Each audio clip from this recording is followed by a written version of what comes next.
It started with the news that the HOA had built 139 vacation cabins on my lakefront property while I was away.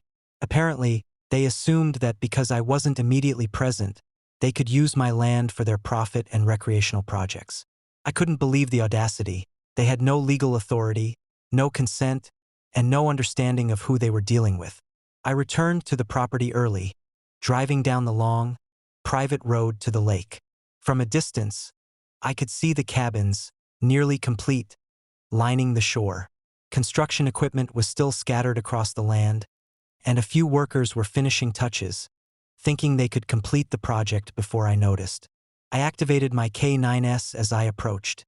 One patrolled the front, growling low in warning. Another flanked the side, ensuring no one could escape or advance toward the main house. And the third moved toward the lake, ready to intercept anyone near the water.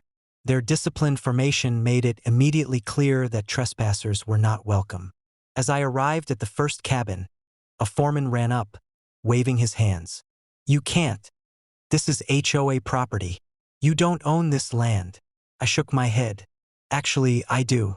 Every inch of this property is mine. You are trespassing. Step away immediately, or law enforcement will be involved." He hesitated, glancing at my K9S, whose growls had deepened, echoing across the water. Suddenly, the workers realized that their authority came from nothing but assumptions and arrogance. I called local authorities, detailing the illegal construction and trespassing.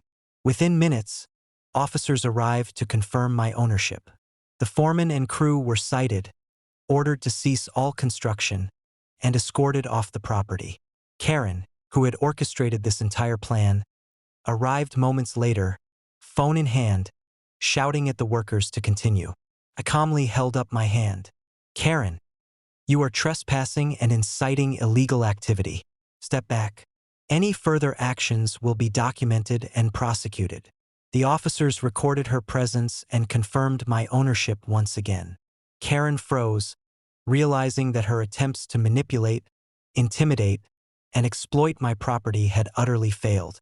I then proceeded to legally reclaim the cabins, issuing documentation to prevent any further unauthorized occupation or construction. By midday, the lake was calm once again. My K9S relaxed but remained vigilant, ensuring no further attempts by Karen or the HOA. The cabins were halted, secured, and I had full control over all property activities moving forward. The lesson for Karen and the HOA was painfully clear. Assuming authority over someone else's land, building without permission, and trying to intimidate the owner would always end in failure. Legal authority, proper security, and preparedness would always prevail.